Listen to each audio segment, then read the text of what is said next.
Hi viewers, welcome to Kushmane multi creations. ನಾನು ಅಶ್ವಿನಿ ಪ್ರಸಾದ್. ಇವತ್ತು healthy ಆಗಿರುವಂತಹ ಬ್ರೇಕ್ಫಾಸ್ಟ್ ರೆಸಿಪಿನ ತೋರಿಸ್ತಾ ಇದ್ದೀನಿ. ನೀವು ವಿತಿನ್ ಹಾಫ್ ಆನ್ ಅವರಲ್ಲಿ ಈ ಬ್ರೇಕ್ಫಾಸ್ಟ್ನ ಮಾಡ್ಕೋಬೋದು. ಅದಕ್ಕೆ ಬೇಕಾಗಿರೋ ಇಂಗ್ರೀಡಿಯೆಂಟ್ಸ್: ಗೋಧಿ ಹಿಟ್ಟು 1 ಕಪ್ ತೊಗೊಂಡಿದ್ದೀನಿ. ಅದೇ ಕಪ್ಪಲ್ಲಿ ಅರ್ಧ ಕಪ್ ಆಗೋಷ್ಟು ಸಣ್ಣ ರವೆ ತೊಗೊಂಡಿದ್ದೀನಿ. ನೀವು 3/4 ಕಪ್ಪು ಸಹ ಬಳಸ್ಬೋದು. 1/4 ಕಪ್ಪಷ್ಟು ಮೊಸರು ತೊಗೊಂಡಿದ್ದೀನಿ. 1 ಕ್ಯಾರೆಟ್ನ ಚೆನ್ನಾಗಿ ತೊಳೆದು ಅದರ ಸಿಪ್ಪೆ ಎಲ್ಲ ತೆಗೆದು ತುರಿದು ತೊಗೊಂಡಿದ್ದೀನಿ. ಇನ್ನೂ ಸಣ್ಣದಾಗೂ ಬೇಕಾದರೆ ತುರ್ಕೋಬೋದು, ಬಟ್ ಕಟ್ ಮಾಡಿ ಹಾಕ್ಕೊಳ್ಳಿಕ್ಕಾಗಲ್ಲ.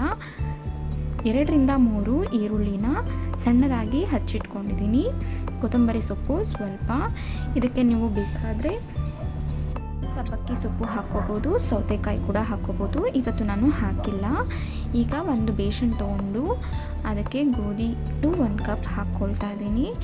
ಅದಕ್ಕೆ ಅದೇ ಕಪ್ಪಿನ ಅಳತೆಯಲ್ಲಿ ಅರ್ಧ ಕಪ್ಪಷ್ಟು ಸಣ್ಣ ರವೆ ತೊಗೊಂಡಿದ್ದೀನಿ. ಎರಡನ್ನೂ ಹಾಕಿ ಸ್ವಲ್ಪ ಚೆನ್ನಾಗಿ ಮಿಕ್ಸ್ ಮಾಡ್ಕೋತಾ ಇದ್ದೀನಿ. ಯಾಕಂದರೆ ಗೋಧಿ ಹಿಟ್ಟು ಗಂಟು ಇರುತ್ತೆ. ನಾವು ಜರಡಿ ಹಿಡಿದ ಮೇಲೂ ಅದು ಸ್ವಲ್ಪ ಹಾಕುವಾಗ ಗಂಟಾಗುತ್ತೆ. ಗಂಟಿಲ್ಲದೆ ಇರೋ ಥರ ಕಲಿಸ್ಕೊಂಡಿದ್ದೀನಿ. ಈಗ ಅದಕ್ಕೆ ಏನು ಹಚ್ಚಿಟ್ಕೊಂಡಿದ್ವಿ, ಈರುಳ್ಳಿ, ಕೊತ್ತಂಬರಿ ಸೊಪ್ಪು, ಕ್ಯಾರೆಟು ಮತ್ತು ಮೊಸರು ಹಾಕಿ ಕಲಿಸ್ಕೊಳ್ತಾ ಇದ್ದೀನಿ. ಇದರಲ್ಲಿ ನಾವು ಯಾವುದೇ ರೀತಿಯ ಸೋಡಾ ಬಳಸ್ತಾ ಇಲ್ಲ, ಇನ್ನೂ ಬಳಸ್ತಾ ಇಲ್ಲ. ಇನ್ಸ್ಟೆಂಟಾಗಿ ಮಾಡ್ಕೊಳ್ಳೋದ್ರಿಂದ ಮೊಸರು ಹಾಕ್ಕೋತಾ ಇದ್ದೀನಿ. ನೀವು ಯಾರಾದರೂ ನನ್ನ ಚಾನಲ್ನ ಫಸ್ಟ್ ಟೈಮ್ ನೋಡ್ತಿರೋದಾದರೆ ಸಬ್ಸ್ಕ್ರೈಬ್ ಮಾಡ್ಕೊಳ್ಳಿ, ಬೆಲ್ ಐಕಾನ್ ಪ್ರೆಸ್ ಮಾಡಿ. ನಾನು ನೆಕ್ಸ್ಟ್ ಯಾವುದೇ ವಿಡಿಯೋ ಅಪ್ಲೋಡ್ ಮಾಡಿದ್ರೂ ನಿಮಗೆ ಫಸ್ಟ್ ನೋಟಿಫಿಕೇಷನ್ ಬರುತ್ತೆ. ಈಗ ಎಷ್ಟು ಬೇಕೋ ಅಷ್ಟು ನೀರು ಹಾಕಿ ಚೆನ್ನಾಗಿ ಗಂಟಿಲ್ಲದೆ ಇರೋ ಥರ ಕಲಿಸ್ಕೊಂಡಿದ್ದೀನಿ. ಚೆನ್ನಾಗಿ ಕಲಿಸ್ಕೊಂಡಾದ್ಮೇಲೆ ಉಪ್ಪು ಹಾಕಿ ಮತ್ತೆ ಒಂದು ಸಲ ಚೆನ್ನಾಗಿ ಕಲಿಸ್ಕೊಂಡು 10 ನಿಮಿಷ ನೆನೆಯಕ್ಕಿಡ್ತೀನಿ. ರವೆ ನೀರನ್ನ ಚೆನ್ನಾಗಿ ಹೀರ್ಕೊಂಡ್ಬಿಡುತ್ತೆ. ಈಗ ಅಗಸೆ ಬೀಜ ಚಟ್ನಿ ಹೇಗೆ ಮಾಡೋದು ಅಂತ ನೋಡೋಣ. ಕಡಲೆ ಬೀಜ ಸ್ವಲ್ಪ, ಜೀರಿಗೆ 1 ಟೇಬಲ್ ಸ್ಪೂನಷ್ಟು, ಅರ್ಧ ಟೇಬಲ್ ಸ್ಪೂನ್ ಕೂಡ ಹಾಕ್ಕೋಬೋದು. ಮೆಣಸು 1/4 ಟೇಬಲ್ ಸ್ಪೂನಷ್ಟು, ಹುಣಸೆ ಹಣ್ಣು ಸ್ವಲ್ಪ ತೊಗೊಳ್ತಿದ್ದೀನಿ. ಹಚ್ಚ ಖಾರದ ಪುಡಿ ತೊಗೊಂಡಿದ್ದೀನಿ. ನೀವು ಹಸಿಮೆಣ್ಸಿನ್ಕಾಯಿ ಕೂಡ ಹಾಕ್ಕೋಬೋದು, ಇಲ್ಲ ಒಣಮೆಣ್ಸಿನ್ಕಾಯಿ ಕೂಡ ಹಾಕ್ಕೋಬೋದು. ಬೆಳ್ಳುಳ್ಳಿ ಹೆಸರು 4 ರಿಂದ 5, ಅಗಸೆ ಬೀಜ 1 ಟೇಬಲ್ ಸ್ಪೂನಷ್ಟು ತೊಗೋಬೇಕು. ಜಾಸ್ತಿ ಹಾಕ್ಕೊಳ್ಳೋದು ಬೇಡ, ಏಕೆಂದರೆ ಅದು ಗಮ್ ಥರ ಬಂದುಬಿಡತ್ತೆ. ಕೊತ್ತಂಬರಿ ಸೊಪ್ಪು ಸ್ವಲ್ಪ. ಈಗ ಮಾಡೋದು: ಒಂದು ಮಿಕ್ಸಿ ಜಾರಿಗೆ ಮೊದಲೇ ಕಡಲೆ ಬೀಜನ ಹುರಿದಿಟ್ಕೊಂಡಿದ್ದೆ, ಅದು ಚಿಪ್ಪೆ ಸಮೇತನೇ ಹಾಕ್ಕೊಳ್ತಿದ್ದೀನಿ ನಾನು. ಅದು ತಣ್ಣಗಾದ ಮೇಲೆ ಅಗಸೆ ಬೀಜ, ಜೀರಿಗೆ, ಮೆಣಸು ಎಲ್ಲನೂ ಸಿಮ್ಮಲ್ಲಿಟ್ಟು ಫ್ರೈ ಮಾಡಿ ಹಾಕ್ಕೊಂಡಿದ್ದೀನಿ. ಅದೆಲ್ಲ ತಣ್ಣಗಾದ್ಮೇಲೆ ಹಾಕ್ಕೊಂಡಿದ್ದೀನಿ. ಹಚ್ಚ ಖಾರದ ಪುಡಿ ಹಾಕ್ಕೊಳ್ತಾ ಇದ್ದೀನಿ ನಾನು. ಹಸಿಮೆಣ್ಸಿನ್ಕಾಯಿ ಸಮ್ಮರಲ್ಲಿ ಯೂಸ್ ಮಾಡೋದಿಲ್ಲ. ಒಣಮೆಣ್ಸಿನ್ಕಾಯಿ ಸ್ವಲ್ಪ ಸಿಕ್ಕಿದ್ರೂ ಸಾಕು, ಮಕ್ಕಳು ತಿನ್ನೋದಿಲ್ಲ, ಅದಕ್ಕೆ ನಾನು ಖಾರದ ಪುಡಿ ಯೂಸ್ ಮಾಡಿದ್ದೀನಿ. ಬೆಳ್ಳುಳ್ಳಿ, ಕೊತ್ತಂಬರಿ ಸೊಪ್ಪು, ರುಚಿಗೆ ತಕ್ಕಷ್ಟು ಉಪ್ಪು ಹಾಕಿ ಇದಕ್ಕೇ ಹುಣಸೆ ಹಣ್ಣಿನ ರಸನೂ ಹಾಕಿ ಚೆನ್ನಾಗಿ ರುಬ್ಕೊಳ್ತಿದ್ದೀನಿ. ಅಗಸೆ ಬೀಜ ಜಾಸ್ತಿ ಹಾಕ್ಕೋಬೇಡಿ, ಗಮ್ ಥರ ಬಂದುಬಿಡುತ್ತೆ. ನೋಡ್ಬೋದು ಚೆನ್ನಾಗಿ ರುಬ್ಕೊಂಡಾಗಿದೆ. ಈಗ ಇದಕ್ಕೆ ಕಾಂಬಿನೇಷನ್ ಆಗಿ ಚಟ್ನಿ ರೆಡಿ ಇದೆ. ಈಗ ದೋಸೆ ಹೇಗೆ ಮಾಡೋದು ಅಂತ ತೋರಿಸ್ಕೊಡ್ತಾ ಇದ್ದೀನಿ. ಮೊದಲೇ ನಾನು ನೆನೆ ಇಟ್ಟಿದ್ದೆ ಅಲ್ವಾ, ಆ ದೋಸೆಗೆ ಸ್ವಲ್ಪ ಕ್ವಾಂಟಿಟಿನ ಸೈಡಿಗೆ ತೆಗೆದಿಟ್ಟು ಮತ್ತೆ ಇನ್ನೊಂದು ಪಾತ್ರೆಗೆ ಸ್ವಲ್ಪ ಹಸಿಟ್ಟು ಹಾಕ್ಕೊಂಡು ನೀರು ಮತ್ತೆ ಸೇರಿಸ್ಕೊಂಡು ಮಿಕ್ಸ್ ಮಾಡ್ಕೊಂಡಿದ್ದೀನಿ.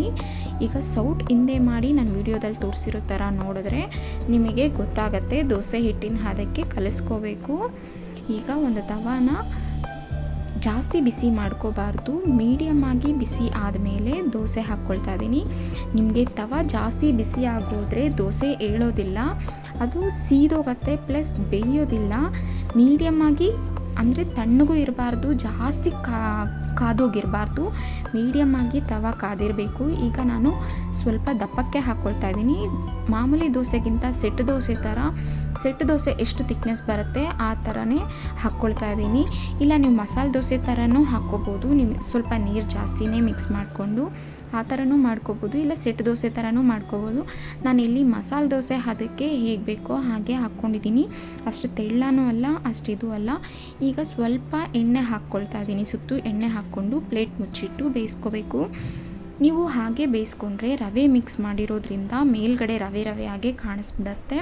ಈ ಥರ ಪ್ಲೇಟ್ನ ಮುಚ್ಚಿಟ್ಟು ಬೇಯಿಸ್ಕೊಳ್ಳೋದ್ರಿಂದ ನಿಮಗೆ ಬೇಗ ಬೇಯೋದ್ರ ಜೊತೆಗೆ ಮೇಲ್ಗಡೆ ರವೆ ಥರ ಕಾಣೋದಿಲ್ಲ. ರವೆ ಹಾಕಿದ್ದೀವಿ ಅಂತಲೂ ಗೊತ್ತಾಗೋದಿಲ್ಲ. ನಿಮಗೆ ರವೆ ದೋಸೆ ನೀಟಾಗೆ ಬರುತ್ತೆ.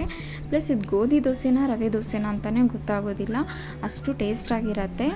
ನೋಡ್ತಿರ್ಬೋದು. ನೀವು ಸೌತೆಕಾಯಿ ಕೂಡ ಹಾಕ್ಕೋಬೋದು. ಸಮ್ಮರಲ್ಲಿ ಸೌತೆಕಾಯಿ ಹಾಕ್ಕೊಂಡಾಗ ನೀರಿನ ಕ್ವಾಂಟಿಟಿನ ಕಮ್ಮಿ ಹಾಕ್ಕೊಳ್ಳಿ, ಇಲ್ಲಾಂದರೆ ನಿಮಗೆ ದೋಸೆ ಎದ್ದೊಳೋದಿಲ್ಲ. ಸೌತೆಕಾಯಿನ ತುರಿದು ಸಹ ಹಾಕ್ಕೋಬೋದು.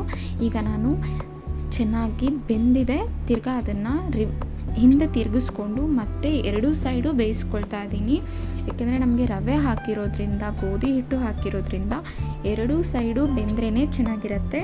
ನಾನು ಆಗಿದೆ. ಇವಾಗ ಮತ್ತೆ ಇನ್ನೂ ಒಂದು ದೋಸೆ ಹಾಕ್ಕೊಂಡು ಅದನ್ನು ಇನ್ನೂ ಒಂದು ಸೈಡ್ಗೆ ತಿರುಗಿಸಿ ಚೆನ್ನಾಗಿ ಬೇಯಿಸ್ಕೊಳ್ತಿದ್ದೀನಿ. ಗೋಧಿ ಹಿಟ್ಟು ತುಂಬಾ ಒಳ್ಳೆಯದು ಡಯಟ್ ಮಾಡೋರಿಗೆ. ನೀವು ಯಾರಾದರೂ ಡಯಟ್ ಮಾಡ್ತಿದ್ದೀರಾ ಅಂದರೆ ಈ ರೆಸಿಪಿನ ಟ್ರೈ ಮಾಡಿ. ಅಗಸೆ ಬೀಜದಲ್ಲಿ ಒಮೆಗಾ 3 ಜಾಸ್ತಿ ಇರುತ್ತೆ. ಇದು ನಿಮ್ಮ ಹೇರ್ ಫಾಲ್ನ ಕಂಟ್ರೋಲ್ ಮಾಡುತ್ತೆ. ಡೈಲಿ 1 ಟೇಬಲ್ ಸ್ಪೂನಷ್ಟು ಅಗಸೆ ಬೀಜನ ಯಾವುದಾದ್ರೂ ಒಂದು ರೀತಿಯಲ್ಲಿ ತೊಗೊಳೋದ್ರಿಂದ ನಿಮಗೆ ಹೇರ್ ಫಾಲ್ ರಿಡ್ಯೂಸ್ ಆಗ್ತಾ ಬರುತ್ತೆ. ಹೇಗಿತ್ತು ಅಂತ ಕಮೆಂಟ್ ಮಾಡಿ. Thank you.